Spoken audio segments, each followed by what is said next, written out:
Whenever my mother speaks, cracks like ghost fire appear on her face, and her chest and stomach swell wildly. That is because my mother is a wandering spirit who somehow became pregnant with me, a beauty of the mortal realm. Once the news spread, the entire underworld was shocked. King Yama hurriedly flipped through his parenting manual, and the Impermanence duo became my nannies, taking me out to roll and play on the road to the afterlife every day. My mother looked at my increasingly beautiful body, and finally came to a conclusion. Yes, this is definitely my own child. But as a female ghost who passed away over 800 years ago, how could I give birth to a living baby? My father glanced at my mother, but he knew. My mother definitely hadn't done anything to betray him. My mother looked at me, muttering to herself, "How did this happen? How did I give birth to a living thing? Honey, how are we supposed to raise a living human?" With that question from my mother, my father was stumped. He scratched his head and said, "I don't know either." The two discussed it for ages but couldn't come up with an answer. Watching me wail loudly, my mother looked at my father in confusion. "Why do you think she keeps crying like that? Is she crying because she is hungry? Do living humans need to eat to survive?" "Yes, our daughter won't stop crying. She must be hungry." My mother was running around in a panic. "Oh no, oh no.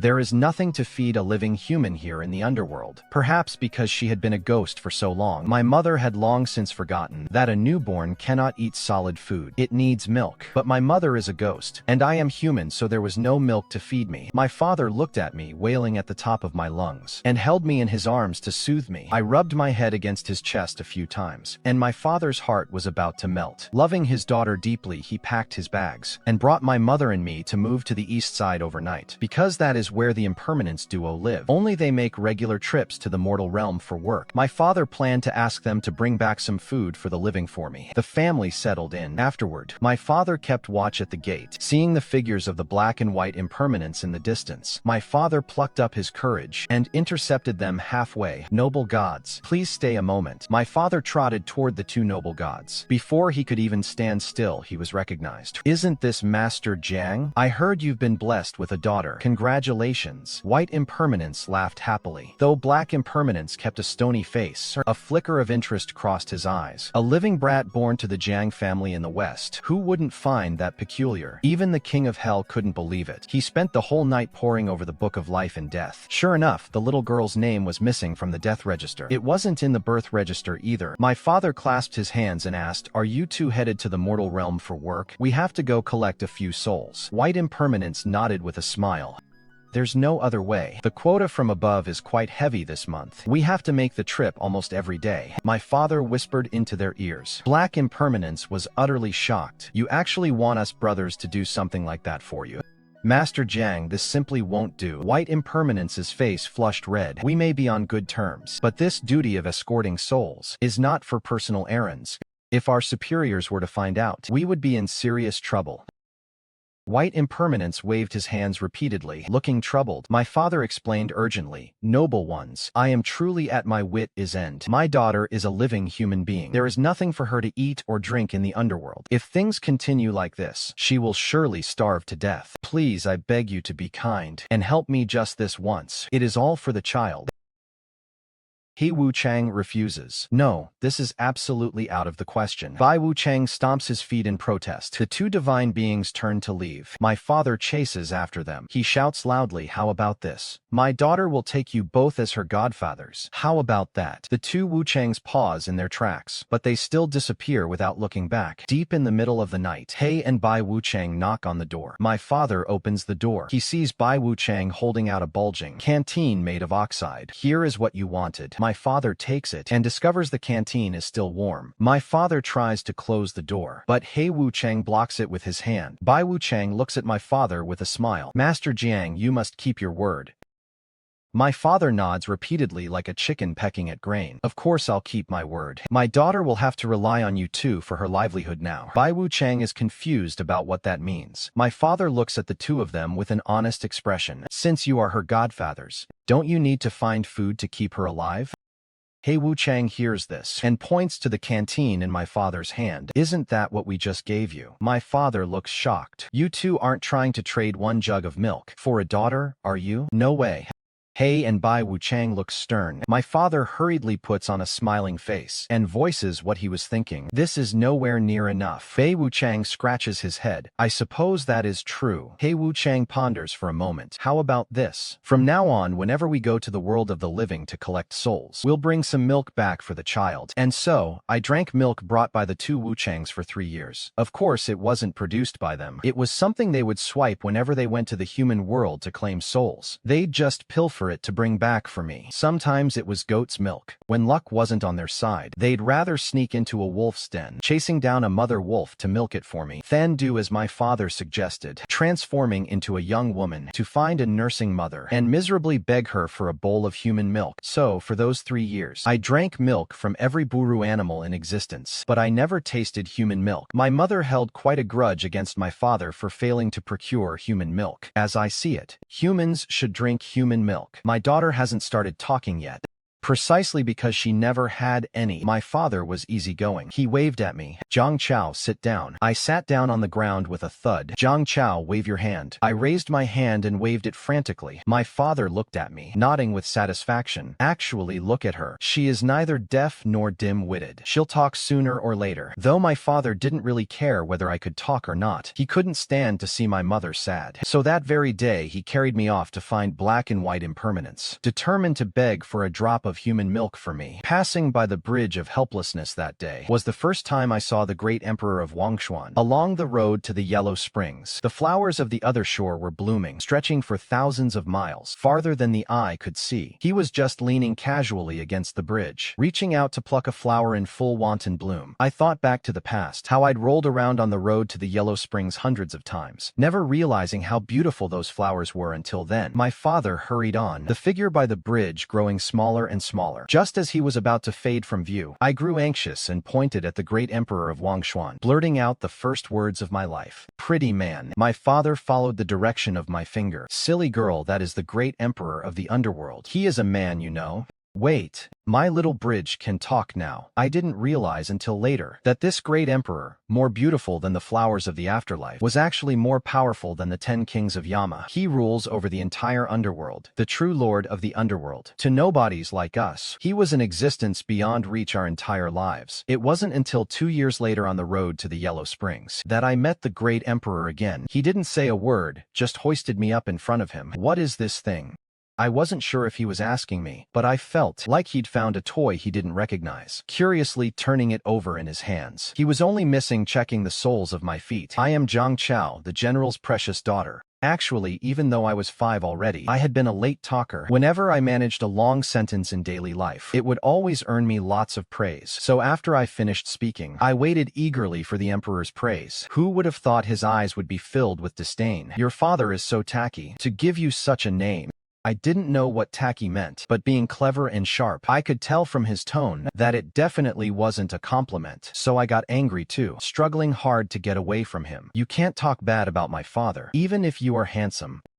But my struggling was no use. He held me firmly in the air, sizing me up carefully for a long time. Then he said with great pity, what a waste. Raised all this way for nothing. I didn't understand what he meant. Just as I wanted to ask him, he sighed lightly, tossed me aside casually, and walked away seemingly relieved. My 2 godfathers had raised me well. That toss of his sent my round little body crushing a thick layer of spider lilies. I was stuck in the pile of flowers, unable to climb out for a while. From the Bridge of Helplessness, Meng Po's pained voice reached me. Oh, my dear little Qiao. Did you hurt yourself when you fell? Let Grandma hold you. Oh, little Qiao. Grandma's coming right over. Meng Po came racing toward me. She reached out and picked me up, saying as she walked, little Qiao, that adult you saw is the ruler of our underworld, the most powerful and untouchable great emperor of the Oblivion River. So he is the great emperor of the Oblivion River. In the future, if you see him, you must steer clear of him. I nodded in agreement. Next time I see him, I'll stay far away. Good little Qiao. Tell Grandma, what did the great emperor say to you just now? I thought for a moment and could only remember one thing. He said, what a waste of time raising you.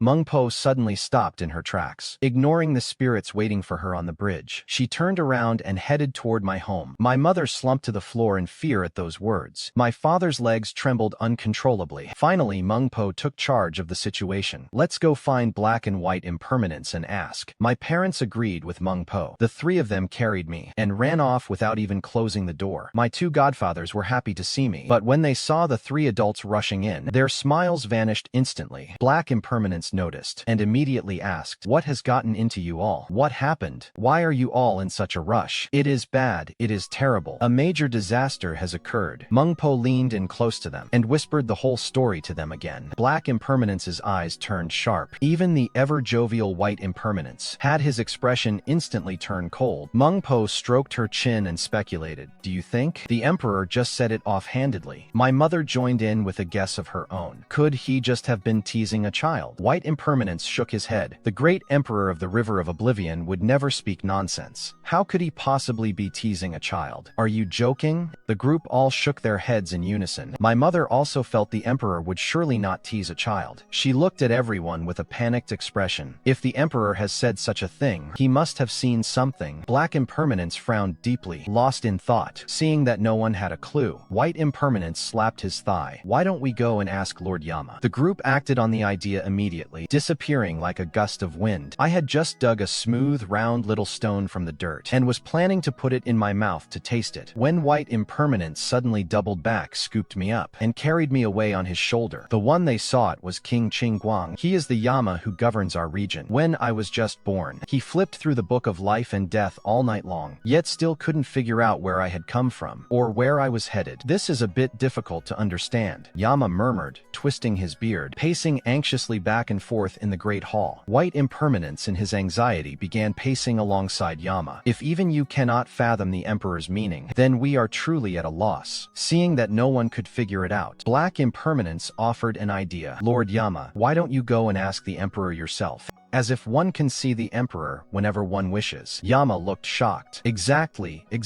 We lowly ghosts wouldn't dare seek out the great Emperor of the River of Oblivion. But Lord Yama, it is different for you. You are a person of high status." My parents and the others were in the hall, begging Yama with all sorts of pleas. But I was having a great time playing at the door. After much discussion and back and forth among the group, they finally decided that my father should go see the Emperor of Wangquan. After all, I am my father's daughter, so if he were the one to approach the Emperor, at least the premise would be sound. As for the matter of status, a common ghost certainly wouldn't have the qualifications to seek an audience with the Emperor, so the Yama offered to help introduce them, and so my father set off with the Yama. My father didn't return home until late the following night. It is said that after he left the presence of the Emperor of Wangshuan, he sat alone at the foot of Mount Fengdu for a full day and night before coming home. My mother had been pacing at home, frantic with worry. When she saw my father return, she urgently asked him, "What exactly did the Emperor of Wangshuan mean?" My father waved his hand and said with a smile, "It's nothing much. He just said that for someone our daughter's age, to have no cultivation at all is a bit of a waste of time. But our Jiang Qiao is only 5 years old. Besides, she's still a living human. Who starts training at 5 years old? Even for a ghost, you'd have to wait until they're in their teens." My father continued, following my mother's line of thinking, "Isn't that the truth? That's exactly what I told the Emperor of Wangshuan. But the Emperor said that our Jiang Qiao is naturally gifted, and it shouldn't be allowed to go to waste." When my mother heard the Emperor praising me, she was happier than if he had praised her. "My daughter is the smartest child in the entire underworld.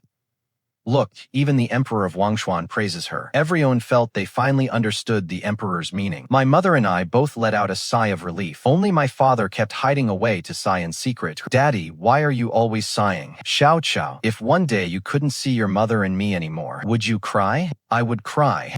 My father looked at me and let out another heavy sigh. Until one day, my father couldn't help himself and began discussing it with my mother. "What if we sent Jiang Qiao to the Emperor?"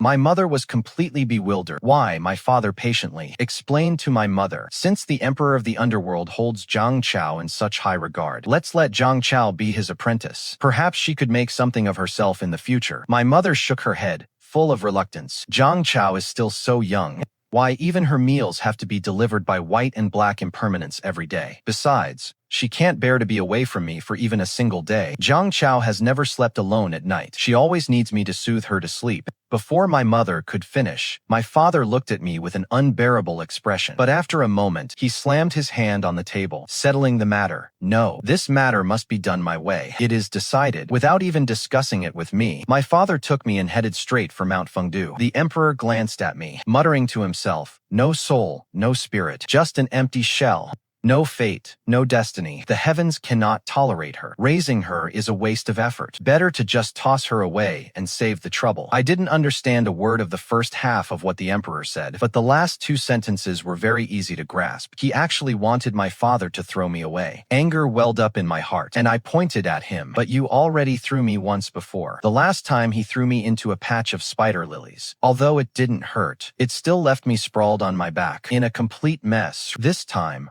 on Mount Fengdu, with all the jagged rocks around, wouldn't I end up with a bruised bottom no matter where he tossed me? When did I ever throw you?" The emperor looked blank, clearly having no memory of the event at all. "Back on the Yellow Springs Road you dropped me, and it hurt a lot," I answered with my head held high. The emperor of the Underworld squatted down to look at me. Just as we were staring each other down, my father took off running. "Hey!" The emperor reached out and poked my cheek. I glared at him, puffed up with anger. "Why are you poking my face?" The divine lord pointed into the distance. "Your father ran off. Your father doesn't want you anymore." I hurriedly turned back to look for my father. There really wasn't even a ghost of him left.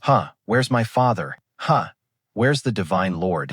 Where's the divine lord? But in the air, aside from the mist churning wildly, there wasn't the slightest trace of movement. I thought about what my father had told me when we arrived. "Jiang Qiao, Daddy is sending you to Mount Fengdu to play. There are endless delicacies there. Once you've had your fill, Daddy will come to take you home." I craned my neck to look at the mountaintop, the towering peaks, the magnificent pavilions, and most importantly, it was full of good food. Thinking of the food, my eyes lit up. "Then I'll just stay for a few days." I grabbed onto the rocks and started climbing. The higher I climbed, the harder the wind howled. I climbed from daybreak until dark. I climbed until I was completely exhausted. The gate was right before my eyes. Just as I was about to crawl over and knock, the gate opened by itself. A pair of black and gold cloud-patterned boots appeared before me. I looked up. The divine lord's face was dazzlingly beautiful. With his hands tucked in his sleeves, he squatted down to look at me, looking very puzzled. "Little rice ball, you actually share a fated bond with me." I wasn't sure what he meant by fated bond, nor did I care what that was.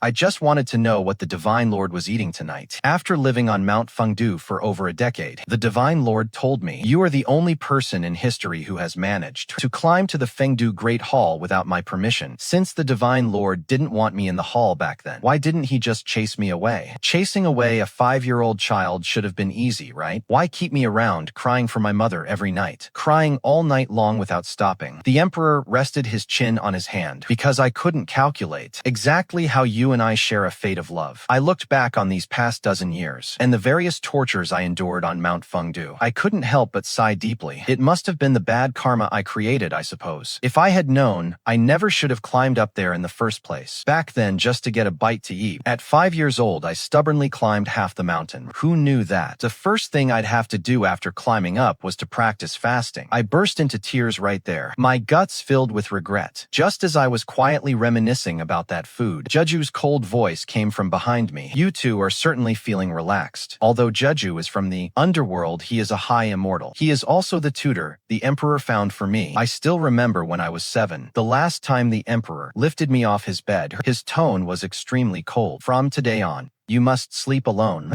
No matter how much you cry or make a scene, it's useless." I lay by his door, crying and shouting. He used to always sigh and open the door. This time, I cried until I lost my voice. But he wouldn't budge. He only left me with the line, "Men and women have separate quarters. You cannot live with me." I asked the Emperor what a man was, and what a woman was, and how big the rooms for men and women are. The Emperor thought I was illiterate, but he didn't have the patience to teach me himself. That day, Jeju happened to come over to play chess, and after drinking a cup of tea I poured, the Emperor tricked him into it. From then on, he became my tutor. I looked back at my tutor's dark expression, only then remembering I had forgotten to attend my morning class again. The Emperor tugged on my sleeve from behind. "Your tutor is angry." I shrank my neck and whispered, "I can see that too." Because of my repeated truancy, my master said this time he would certainly punish me severely, to make sure I learned my lesson well. First, I I received 3 strokes on my palm, and then I was ordered to copy the meditation mantra. I rolled up my sleeves and cursed the emperor while I copied, because the meditation mantra was something the emperor, on a whim many years ago, had casually made up. He wrote it on a whim, leaving future generations vomiting blood, and leaving me with hand cramps. I intentionally wrote the characters slowly, because by noon, even if I hadn't finished copying, the emperor would come to take me away, because I still had to go soak in the cold pond, just as I had expected. The emperor arrived right on time to pick me up. When I left with the emperor, I had only copied the meditation mantra 3 times. My master told me to finish it tonight and bring it to morning class tomorrow. I felt very miserable hearing that, and cast a glance at the emperor, hinting to him, and the emperor caught on immediately. In my opinion, this is enough copying. Copying more is pointless. My master looked at the emperor, puzzled. Why? The emperor made up a random reason. Because he shouldn't sleep too late at night, or he won't grow any taller. After the emperor finished speaking, he pulled me away. My master stomped his feet in anger, pointing at our backs while scolding. He is almost taller than you already. What more does he need to grow? I see you're just spoiling him. With someone like you, Jiang Qiao, protecting him all day, he'll never become a scholar even if he studies for a lifetime. Upon hearing this, the emperor was startled. He measured my head with his hand. He is doing fine. He can still grow quite a bit more. I also held out my hand to measure, and discovered I only reached the emperor's chest. Indeed, I could still grow a little more. But it is true. I've studied with my master for so many years, and I only ever learn half of everything. I only learn bits and pieces of everything. I'm afraid I'll never amount to a scholar in this lifetime. But fortunately, the emperor doesn't mind. He always says it doesn't matter. Knowing how to read is enough. So hanging around with the emperor, I hardly feel any pressure to study. Actually, at the very beginning, I felt a bit of resentment toward the emperor for throwing me into that cold pool, but after being soaked a few times, I could feel my body becoming much lighter. Fasting was no longer unbearable, and I felt refreshed in body and spirit. Between breathing and meditation, I even felt a surge of energy flowing into my body. I may have been small, but I wasn't stupid. I soon realized that the emperor throwing me into the cold pool wasn't a bad thing. Anyway, I wouldn't really freeze to death in there. Whenever he saw that I couldn't take it anymore, he would always pull me out just in time, using magic to dry my clothes in an instant. He would also, when I was scared and crying, reach out and pull me into his arms. His sleeves were always wide, able to wrap tightly around little old me. I would bury my head in his arms, smelling the clear, cool fragrance on him, soaking up the endless warmth from his embrace. It was then that I realized that someone else, just like me, was also warm-blooded, and it was precisely for this reason that when I first arrived at Fengdu Mountain, no matter how much I missed my parents, as long as the emperor held me, I would stop crying and soon fall asleep in his arms. Later, when I came of age, the emperor stopped holding me. I, who craved that warmth, was given a huge piece of warm jade to hold while I slept. By the time I left the cold pool, it was already past noon. The emperor, just as he always was, tall and elegant, leaned alone against the bridgehead, waiting for me from afar. Since I was 7 years old, he stopped coming near the pool to keep me company. I was bored. No matter how much I begged him, he refused to come over. The mountain was filled with rugged rocks, surrounded by swirling mist. His wide sleeves caught the wind and billowed, and his long hair danced softly. Though he is the awe-inspiring lord of the underworld, he possessed a bright, handsome gaze, clear and luminous as the moon, standing with such ease. When he saw me arrive, his smile grew warmer. Jiang Qiao, in 2 more days, you will be 18. A warmth stirred in my heart, like a spring breeze blowing through the underworld. For a girl, 18 marks the start of adulthood. I skipped happily toward the emperor. For my 18th birthday. Emperor, what will you give me? The birthday gifts he gave me every year. According to my master, we're all rare and priceless treasures. The emperor took my hand, cupping it gently, and in an instant my palm grew warm. What shall I give you? I will send you home. Overjoyed, I began packing my things all over the room, beyond my own belongings. Everything else was what I had saved up for so many years. Gifts for my parents and everyone else. Since the emperor promised to send me home, I wouldn't let him go back on his word. Though he is always in a rush, he won't break his promise. We aren't leaving for 2 days. Why are you taking the bed apart today? The emperor walked past my door, looking at me with a helpless expression. Oh right, I have 2 more nights to sleep here. I hurriedly remade my bed. I ran over to consult with the emperor. Emperor, could I go back a day early? I want to spend my birthday with my parents. It is my 18th birthday after all. But the emperor shook his head. You must soak in the cold pond after noon before you can leave. I stared at the emperor in shock. Why must I soak in it before I leave? Half my birthday will be over by then. Can't I skip just 1 day in the cold pond? The emperor looked stern. Listen to me. This is the final stretch. If you don't go, all our previous efforts will be wasted. You might have to soak in the cold pond for the rest of your life. I was shocked once again. Is it because I was finally going to end my days in the cold pond? What, I have to soak for one less day and end up having to do it for a lifetime? On my birthday, the emperor had already asked Master Jeju for a leave of absence for me, knowing it was my birthday today. Master didn't even look annoyed about the time off, and even gave me an uncut jade as a gift. Having looked at treasures on Mount Fengdu for so many years, I could tell at a glance. The gift my master gave me is also a priceless treasure. The emperor was originally keeping me company, looking at the treasures I had collected over the years. Suddenly, the cry of a white crane echoed from outside the house. The emperor's hand trembled, and he shattered my jade bracelet. Your Majesty. The emperor seemed not to hear me at all. He left me with nothing but an afterimage before vanishing completely. What happened? I had never seen him leave in such a rush, and the white cranes of the underworld, and it had never cried out so urgently and wretchedly before. I rushed out of the house and circled around several times, but I couldn't see anything out of the ordinary. Forget it. He'll be back before noon anyway.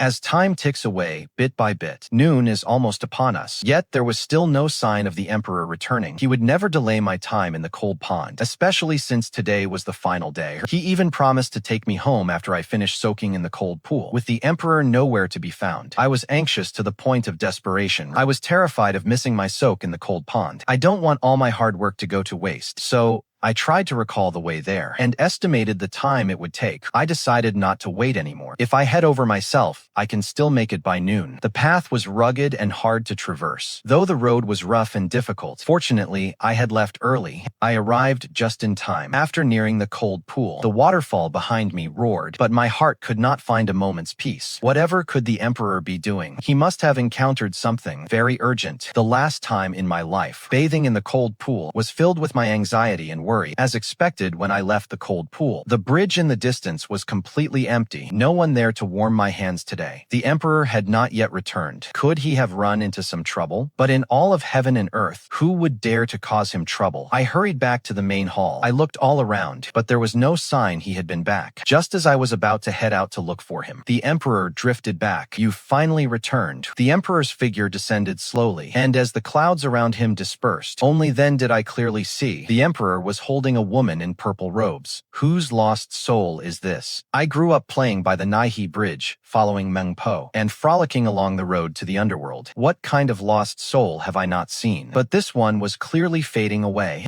The emperor moved with extreme caution, terrified of disturbing the eyes-closed woman in his arms. A lump formed in my throat, and for a moment I couldn't speak. Jiang Qiao, quickly lend me your soul-collecting cauldron. He seemed deeply worried that something might happen to the soul in his arms. I didn't dare to delay, and flew to my room to retrieve it. This was something the emperor had given me to play with, so if he needed it, I wouldn't hesitate. It is just that I had never seen him. I had never seen before. In my presence, his eyes were always calm and detached, and his expressions were few. Thinking of the difference in how he looked at her versus me, a wave of sorrow surged within me, and I suddenly felt as though I never wanted to see him again. Here, I handed the spirit-gathering cauldron to the emperor. The emperor placed the spirit of the girl in purple inside. This way, her soul could properly rest within the cauldron. Emperor, who is she? The emperor did not answer me, just staring blankly at the spirit-gathering cauldron. I shouted out, the emperor's given name is Peidu. I was angry. His name is Noel. The emperor looked up, his spirit not yet fully returned to him. The way he looked at me was surprisingly unprecedentedly tender. My heart skipped a beat, and I couldn't help but take 2 steps back. The emperor regained his composure, his brows furrowed slightly in displeasure. Do not address me by my given name. I nodded angrily. Jiang Qiao was impolite. In the past, when I would bicker with him, I often got so angry that I would call him by his full name. Yet I had never seen him refuse so sternly. This made me even angrier. I didn't care who that girl was, and I certainly wouldn't be curious. I still had to go home for my birthday, but the emperor seemed to have forgotten about taking me home. He took the spirit-gathering cauldron and headed toward Lingquan. I kept it all bottled up inside, holding my breath, refusing to call out to him, until even his back disappeared from sight. But as someone of flesh and blood, without the emperor taking me, how could I ever return home? I couldn't help but shed tears. Today is my big day. He clearly promised to take me home. My parents must be so sad. After After over a decade of separation, it is hard to even see them once. I really want to go home. I hate the Emperor. I lay on the bed. Worn out from crying, I fell asleep. When I opened my eyes again, there were no ornate bed curtains above me, only simple old wooden planks. I was lying on a small, hard wooden bed. It was strange, a feeling both unfamiliar and familiar. If you're awake, get up. Staying on that wooden bed too long will make your body ache. The rustling sound of pages turning came from the room, accompanied by the distinct fragrance of the Emperor. I woke up instantly. I scrambled up, looking around the room. It was small and very familiar. On the small daybed by the window, sure enough, the Emperor was reclining, reading a book. I was home. I jumped off the bed, looking left and right. Emperor, did you bring me back? The Emperor sat up straight and set his book down. No, you sleepwalked and brought me to your home. Then I must be truly amazing. As I spoke, my mother's voice drifted in from the courtyard. I hurriedly ran outside. It had been over a decade since I last saw my parents. I was shocked. My parents had become so small. My little Qiao, did you sleep well? When we saw the Emperor carry you back, your father was so scared he collapsed. He thought something had happened to you. My mother held me, and I examined them from every angle. My father set down what he was holding and walked over to look me over as well. Oh my little Qiao has grown so tall. When the Emperor was carrying you, I didn't notice, but now that you're standing here, you're actually taller than your mother. Our courtyard was buzzing with excitement. Black and White Impermanence and Mengpo also arrived quickly. Everyone started showering me with compliments, mostly about how tall and beautiful I had grown. It was a rare and joyous gathering for us in the courtyard. The Emperor walked out, arms crossed. Seeing the Emperor, everyone knelt down in haste. The Emperor waved his hand, telling everyone there was no need for formalities. Today is Jiang Qiao's coming-of-age ceremony. Jiang Qiao is the guest of honor today. You need not stand on such ceremony. At 18, I was with my family, having the best, most wonderful birthday. I had thought that reuniting with my family was the only birthday gift the Emperor had for me. I didn't expect that as we were leaving, the Emperor would pull a bone whistle from his robes and hand it to me. This whistle can summon the ghost deputies. If you ever need anything in the future, the entire Underworld will be at your beck and call. I looked at him in disbelief. The entire Underworld. Does that include Lord Yama as well? I was absolutely stunned. Emperor, I can command Lord Yama. Wouldn't that make me even more powerful than him? Don't like it. I quickly tucked the bone whistle away, afraid he might change his mind. In return for the gift the Emperor gave me, I would forgive him for not letting me stay home for the night. We returned to Mount Fengdu that same night. I thought about the woman in purple the Emperor brought back earlier. I asked the Emperor what would happen to that girl. The Emperor replied indifferently, once her soul is whole again, I'll have Mengpo send her to be reincarnated. I thought she was important to you, and that you might keep her here. Watching the Emperor, it was clear they were well acquainted. Why send her to be reincarnated? The Emperor shook his head, his expression remaining aloof. She is just a wandering soul. Why would I keep her? Nothing then. Seeing me act this way, the Emperor paused, as if remembering something, his tone filled with resignation.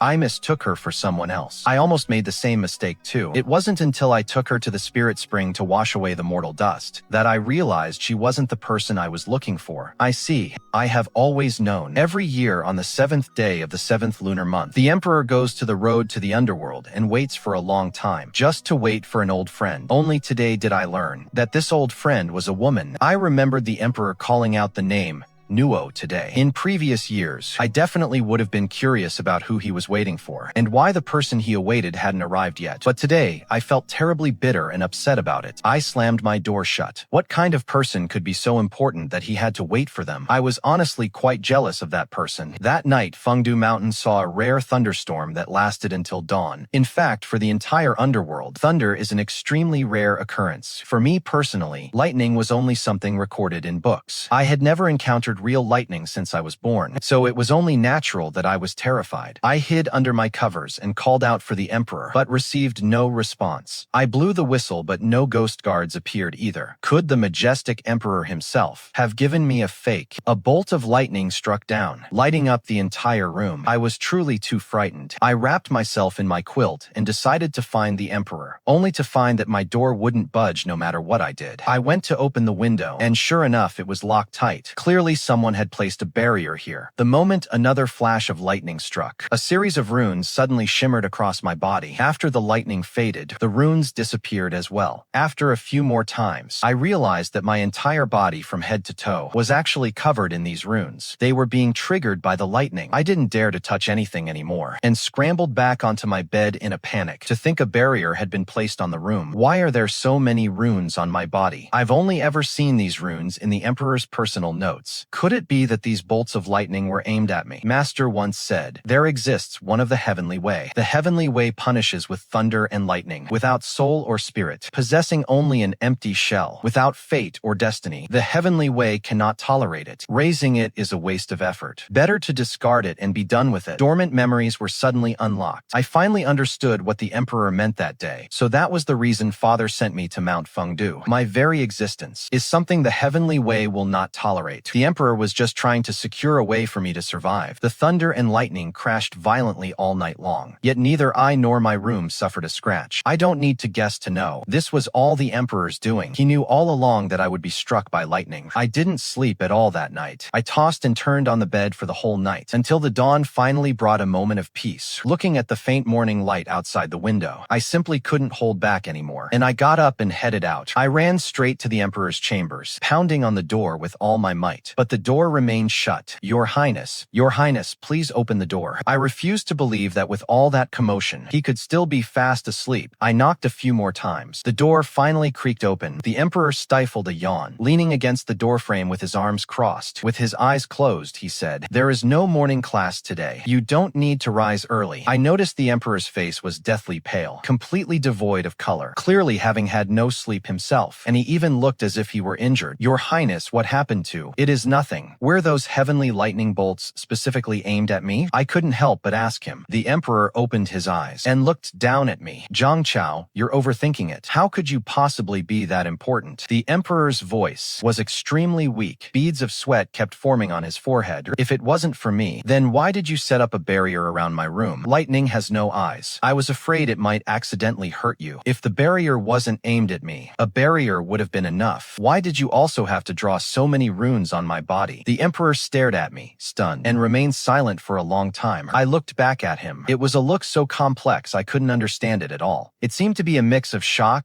joy, and suspicion. Emperor, I reached out and waved my hand before his eyes, but he grasped it tightly. Are the runes you mentioned like this one? Seeing the Emperor conjure a rune pattern effortlessly, I nodded. That is it. You were the one who drew it on me, right? A genuine smile finally bloomed in the Emperor's eyes. I drew it.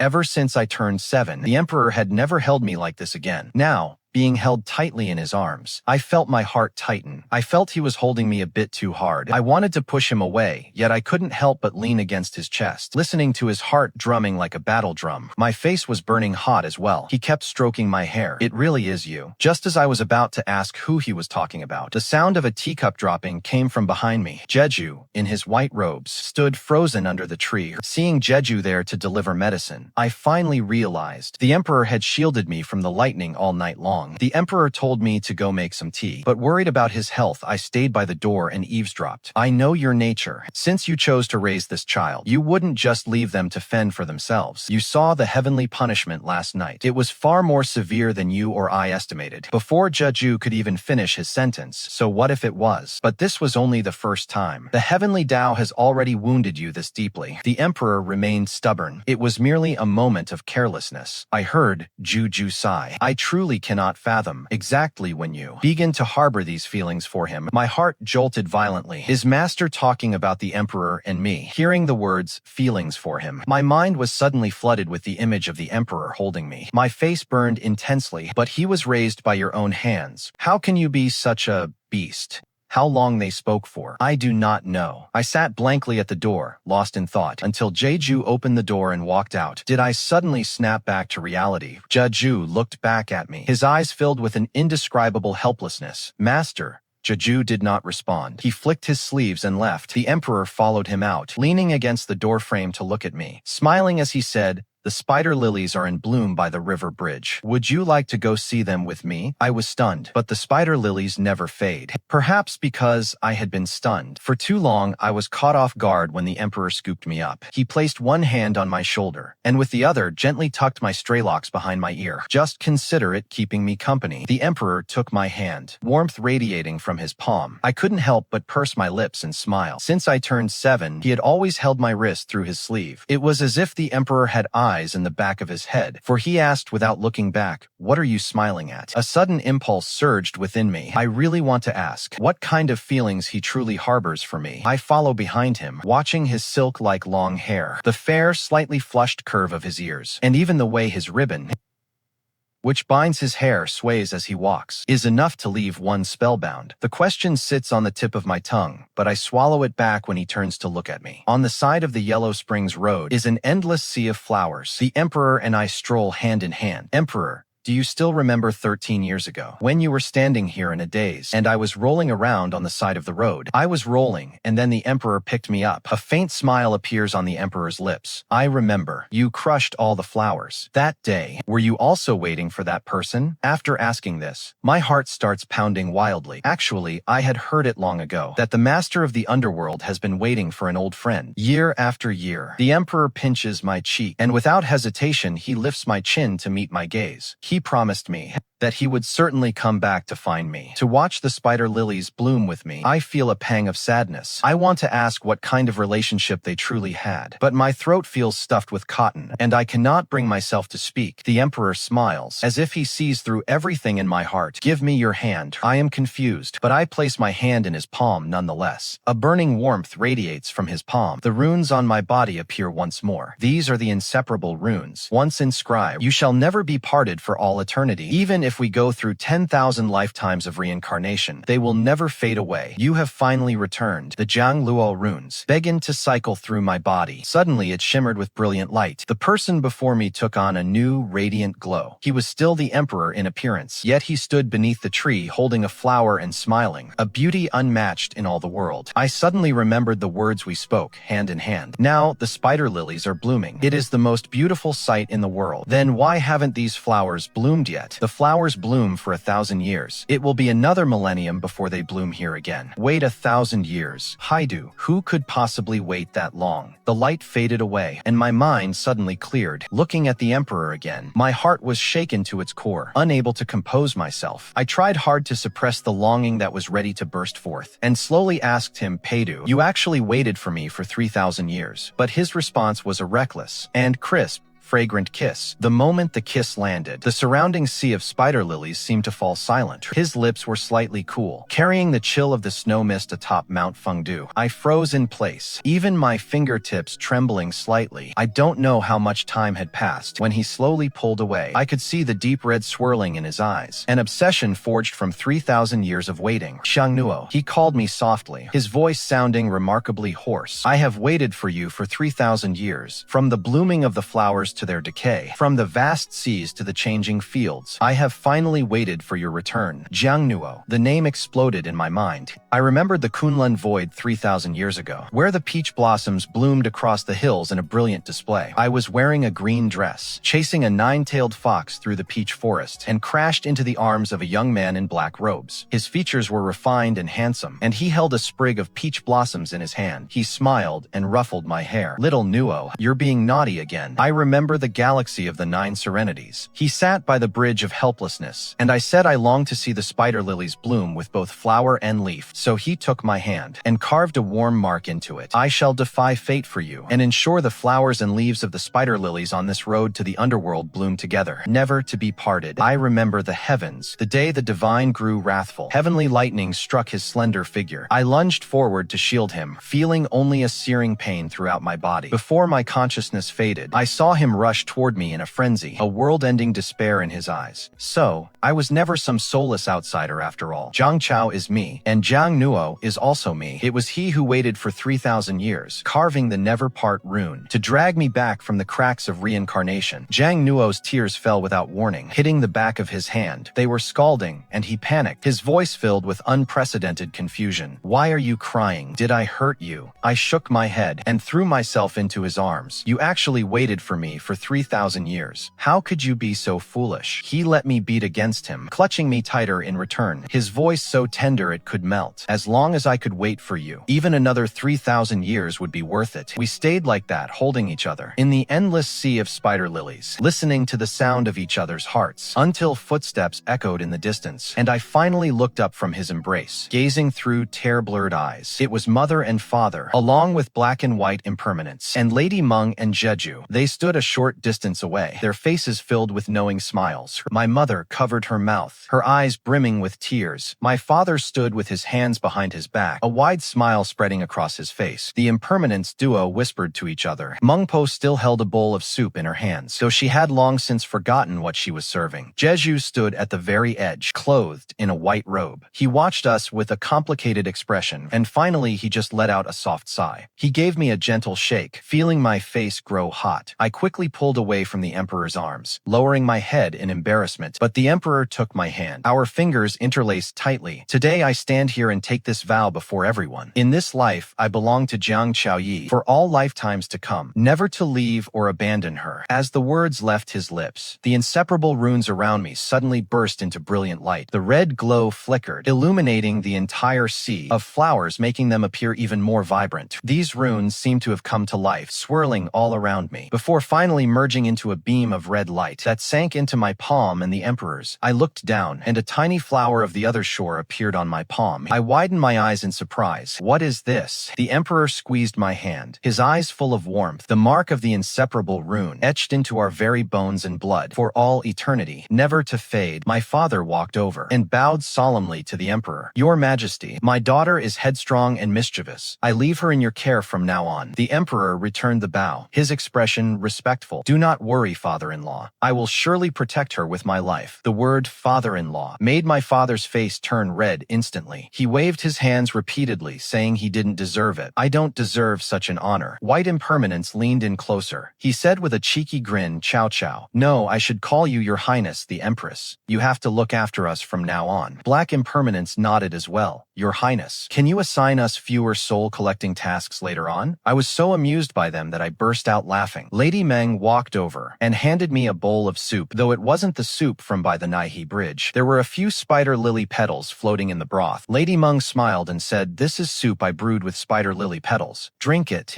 and it will mend your fragmented soul. From here on out, you will be the true Empress of the Underworld, standing side by side with the Emperor, so that no one will ever dare to bully you. I took the bowl and drank it all in one breath. The soup tasted sweet, sliding down my throat. I could clearly feel those missing pieces of my soul slowly being mended. Later, a major event spread throughout the Underworld. The Lord of the Underworld, the Emperor, had married the girl who was born on the road to the Yellow Springs, Jiang Qiao, the beloved Jiang Nuo he had waited 3,000 years for. On the day of the grand wedding, the entire Underworld was in a fervor. Yama personally oversaw the banquet. Lady Meng brewed a giant pot of celebration soup, and Black and White Impermanence were rushing about, muttering, Your Highness, you must remember that it was us who stole that milk for you back then. Your position today is half thanks to our efforts. Lady Meng carried her celebration soup, serving it table by table to the guests. I watched her busy figure, recalling how I used to roll around by the Naihe Bridge as a child, and how she would always smile and hand me candy. My eyes felt warm and teary. Dressed in my scarlet wedding robes, sitting beside the Emperor, looking at the hall full of guests, my eyes curved into a smile. He held my hand, the warmth of his palm burning against mine. He was dressed in crimson wedding robes, a deep joy hidden in his eyes. What is it? Are you tired? I shook my head, leaning against his shoulder. I just suddenly thought of my childhood. Back then, I didn't know that I was Jiang Nuo,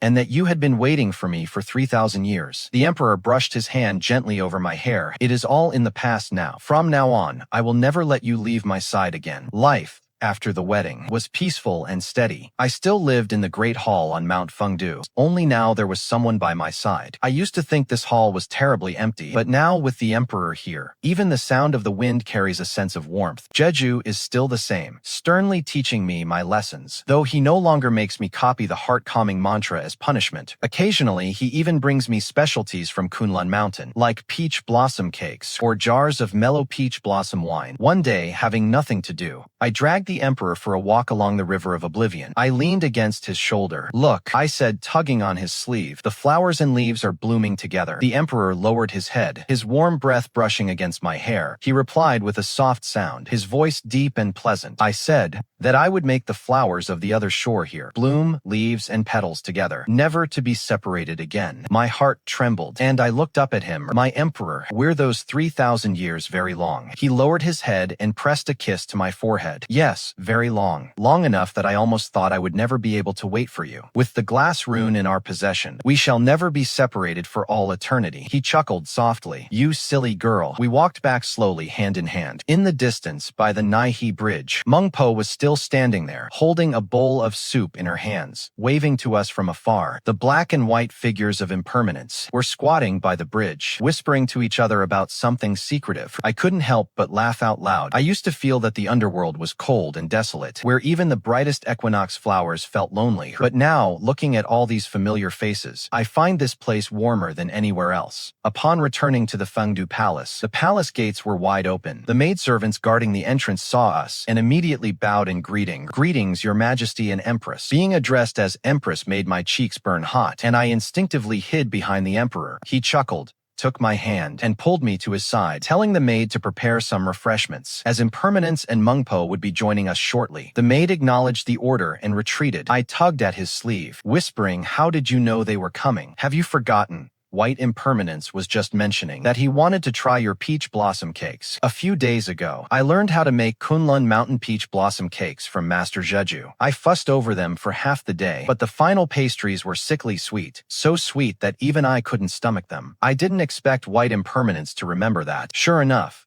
we had barely sat down when noisy voices drifted in from outside the hall. First came the figures of Black and White Impermanence, bursting through the entrance in their monochrome robes, with White Impermanence carrying a jar of wine. Your Majesty, Empress, where are my peach blossom cakes? Black Impermanence followed behind him, looking a bit uneasy and reserved. I suppose that now that my status has changed, they no longer dare to be as informal as they once were. I couldn't help but laugh. It is still in the kitchen. It is very sweet. Don't complain if it is too cloying. White Impermanence waved his hands repeatedly. Not at all, not at all. No matter how sweet it is, if the Empress made it, I'll still eat it. Just then, Lady Meng strolled in as well. She was carrying a food container in her hands. When she saw me, the wrinkles on her face smoothed out, and she smiled kindly. Jiang Qiao, dear, this old woman brought you some freshly brewed soup. It is for your health. I quickly stood up to greet her. Lady Meng, please sit down. The Emperor watched us in our lively conversation, a smile never leaving his lips. Black and White Impermanence opened their wine jar, and the aroma of wine filled the air. Lady Meng opened the food container. Inside was a bowl of clear, bright soup, with a few petals of the other shore flower floating in it. This is a new soup brewed from other shore flowers. Now that your soul is finally whole again, this is just what you need. I picked up the soup bowl and drank it all in one go. It is delicious. I smacked my lips and looked at Lady Meng. It tastes much better than the soup by the Nai Bridge. Lady Meng laughed out loud at my remark. Of course it does. I brewed this especially for you. Outsiders aren't allowed to have it. As we were talking, footsteps were heard outside the shop again. This time, it was Jeju who walked in. He was wearing those same white robes, with that familiar icy expression on his face. Yet the gentleness in his eyes could not be hidden. Master, I hurriedly stood up to pay my respects. Jeju walked straight up to me. He looked at me with a complicated expression, and after a long silence, he sighed. You are now the Empress of the Underworld. You must assist Pei Du well. Do not be as playful and prone to skipping lessons as you were before. I understand, Master. He turned his gaze to the Emperor, frowning slightly, and you ensure you don't indulge his whims any longer. The aftermath of the heavenly Tao has yet to settle. You both must remain vigilant. The Emperor nodded. I used to think Master Jeju was incredibly stern, punishing me by making me copy the heart-cleansing mantra at every turn. But only now do I realize he is truly a man with a sharp tongue but a kind heart. We drank a great deal of wine that night. Black and White Impermanence were utterly wasted, clutching their wine jars and singing off key tunes in the shop. Lady Meng had also shared a few cups, her cheeks flushed with color, rambling on about the embarrassing things I did as a child. She said I used to love rolling around by the Bridge of Helplessness, trampling the spider lilies until they were all crooked. The Emperor stayed by my side the entire time, blocking many drinks for me. His tolerance for alcohol is exceptional. Even after so much, his expression remained perfectly clear. The night grew late, and the guests departed, leaving just the two of us in the shop. I leaned against his shoulder. Your Majesty, do you think the heavenly Tao will come to trouble us again? He reached out and stroked my hair. He answered with brutal honesty, "It will. The heavenly Tao will not give up easily." My heart tightened, and I gripped his sleeve. "Then, what should we do?" He looked down at me, his eyes full of resolve. "Do not be afraid. I have already waited 3,000 years. Is there anything I cannot endure? With me here, no one can harm a hair on your head." My nose stung, and tears nearly spilled over. I knew he wasn't just boasting. He is the master of the underworld, the most powerful deity in the three realms. But I also know that during the last heavenly punishment, he withstood the lightning for me for an entire night. Thinking of this, I looked up at him. I said earnestly, "I don't want you to shoulder it all alone. My soul is whole again now, and I've learned many spells from Master. From now on, we will face it together." The Emperor looked at me, a gentle smile gradually spreading in his eyes. "Very well, we shall face it together." Life after that was peaceful and steady. I followed Master Jeju to learn ancient formations, and the Emperor would personally tutor me as well. He taught me how to draw runes, and how to harness the yin energy of the underworld. I studied very diligently, never skipping class again. Seeing my progress, Master's face became increasingly full of smiles, occasionally praising me for my keen insight, saying I was a natural talent. When the Emperor handled underworld affairs, I would sit by his side, quietly watching him review the scrolls. As he worked, his expression was stern, radiating an aura of great authority. Black and White Impermanence still came by every day for a free meal. They said that the food made by the empresses tasted better than any delicacies in the mortal realm. In truth, my cooking was only average, but they were just being kind to me. The King of Hell also frequented the Fengdu Palace to report on his work, always bowing respectfully whenever he saw me, calling me Her Majesty, the Empress at every turn. Being called that made me feel embarrassed, so I would often use the ancient whistle the Emperor gave me to order him around. For instance, I'd have him find me storybooks from the mortal realm, or make him assign more soul-reaping duties to Black and White Impermanence. The King of Hell would always agree with a pained expression, yet he never dared to utter a single word of complaint. Days turned into weeks. One day, I was practicing calligraphy in the shop, writing the calm heart mantra he had composed years ago, when a maidservant suddenly rushed in, looking frantic. "Your Majesties, something terrible has happened." The maidservant's panic-stricken voice. The fright made my brush shake 3 times in my hand. Ink splattered across the snow-white rice paper. I put down the brush and raised an eyebrow at her. "What happened?" The maid caught her breath. "Your Majesty, Lord Black and Lord White are arguing outside the hall." I burst out laughing. I knew it had to be those 2 rascals. By the time the Emperor and I reached the hall entrance, we saw a white guard grabbing Black Guard's sleeve, stamping his feet and shouting, "Why is it that you get merit for collecting souls, but I don't?" Black Guard wore a dark face, trying hard to pull his hand away. "Let go.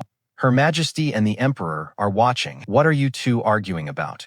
"Your Majesty judged for me." He collected an old scholar and gained a huge amount of merit. My soul-collecting job caught a petty thief, and I got nothing. Black Guard snorted coldly. "Your virtue isn't enough. Don't blame others." The Emperor spoke calmly from the side. "The underworld judges based on the deeds of the deceased. It has nothing to do with who collects the soul." White Guard hung his head low. I reached into my sleeve and pulled out a piece of candy. It was one Lady Meng had given me last time. "Here, have this fruit candy from the mortal realm. It is much sweeter than official business." White Guard's eyes lit up. He unwrapped the candy and popped it into his mouth, immediately beaming with joy. Black Guard looked at his hopeless display and shook his head helplessly. He quietly pulled a little trinket from his robe and handed it to me. "This is for you." It was a little fox carved from black jade. I looked up and smiled at Black Guard. "Thank you, Godfather. Sometimes I miss my parents, and the Emperor takes me back to the small house in the east. When my parents see me, they are always smiling from ear to ear. My mother takes my hand, babbling on, asking if I'm eating well. "Are you sleeping well?" My father would pull the Emperor aside to play chess in the courtyard. My mother would whisper to me, "Xiao Qiao, the Emperor is a good man. It is just that his temperament is a bit too cold. You must treat him well." I nodded with a smile. "Mother, I know." Life went on day after day. One day, the Emperor twirled a petal of the other shore flower between his fingertips. "The peach blossoms in the mortal realm of Jiang Qiao should be in bloom. I will take you to see them." I was stunned. I have stayed in the underworld for 18 years. I have only ever heard stories of the mortal world. I had never truly stepped foot on that land. Early the next morning, the Emperor took my hand, stepping through the mist along the banks of the Wangshuan River. And with one step, we entered the mortal realm. Beneath our feet was a bluestone path, damp and glistening, carrying the fresh scent of earth after the rain. The peach blossom grove not far away was in full bloom. The Emperor reached out and caught a falling petal, holding it out before my eyes. "The peach blossoms of Kunlun Mountain are not as beautiful as those in the mortal realm. I nodded. People bustled back and forth on the street, with the calls of vendors rising one after another. The peddler's bronze gong rang with a crisp sound, and there was the laughter of children chasing and playing. It was surely 100 times more vibrant than the underworld. The emperor held my hand as we walked slowly down the street. He wore a long black robe, standing tall and upright, with elegant and refined features, drawing frequent glances from the young women passing by. I furtively tugged on his sleeve. "Your Majesty, aren't you a bit too eye-catching?" He looked down at me, his eyes brimming with warmth. "With you here, who else would be looking?" My cheeks flushed hot. I turned my head, pretending to look at the sweets by the roadside. The candy craftsman was incredibly skillful, a scoop of sugar in his hand, turning it over and over. And in the blink of an eye, a vivid little rabbit is crafted. "I want that one." I point at the rabbit, its little sugar eyes sparkling. The emperor chuckles, takes out a silver ingot and hands it to the master. The master hurriedly waves his hands, saying, "Sir, that is too much." He tells him to craft a few more for me with the rest, clutching a pile of sugar figures. My mouth is all sticky, a sticky mess. The emperor takes a handkerchief from his sleeve and carefully wipes the sugar off the corner of my mouth. His movements are unbelievably gentle. A lady passing by smiles and teases that we make a lovely couple. "You have such good fortune, young lady." My face flushes red. By noon, my stomach is growling with hunger. The emperor leads me into a small tavern by the street, and we find a seat by the window. The waiter briskly sets down the bowls and chopsticks and asks with a smile what we would like to order. I am dizzied by the endless list of dishes on the menu, so I simply push it toward the emperor. "You order, I want to eat everything." The emperor orders a few signature dishes and asks for a carafe of peach blossom wine. Soon after, the food is served. I eat with great delight. The emperor pours a cup of peach blossom wine and hands it to me. The wine of the mortal realm is no less fine than that of Mount Fengdu. I take a sip, the clear, sweet taste of wine mingling with the scent of peach blossoms. After a few cups, my cheeks feel warm, and my gaze begins to grow hazy. The afternoon sun spills across the emperor's face, softening the sharpness of his features. In the afternoon, we head to a temple on the outskirts of the city. The temple is thick with incense, with an endless stream of believers, all kneeling in pious prayer. I follow their lead and kneel on a prayer mat. The emperor raises an eyebrow at me. "You wish to pray?" I close my eyes and press my palms together. I hope my parents stay healthy. I hope my godfathers, Black and White Impermanence, stop getting scolded so much. I hope Granny Mung's soup always tastes good. I hope Master's peach blossom salve isn't quite as sweet. I rambled on about a whole list of things. The emperor listened quietly by my side. A faint smile tugged at the corners of his mouth. Once I finished speaking, only then did he open his mouth. "Did you not ask for anything for yourself?" I opened my eyes and looked at him, my gaze filled with a smile. "With you here, I don't need anything else." At twilight, we began our journey home. Before leaving, I looked back toward the mortal realm one last time. Petals were still falling from the peach trees. The lights on the streets gradually flickered on, warm and bright. "Can we come again?" I looked up and asked the emperor. He squeezed my hand, his eyes smiling. "Whenever you wish, we can come anytime." Life continued on in this peaceful way. One day, while I was accompanying the emperor in a game of chess, Black and White Impermanence rushed over in a panic. Their faces were filled with alarm. "This is bad." White Impermanence's voice trembled. The emperor looked up, his expression calm. "What has caused such panic?" Black Impermanence spoke in a fluster. "The heavenly path has issued a decree. They say you, emperor, have defied fate and changed destiny. In 3 days, they will put both you and the lady on trial." My heart sank suddenly. My hand holding the chess piece began to tremble slightly, yet the emperor merely smiled faintly and reached out to pull me into his arms. His tone was resolute. "It is of no consequence.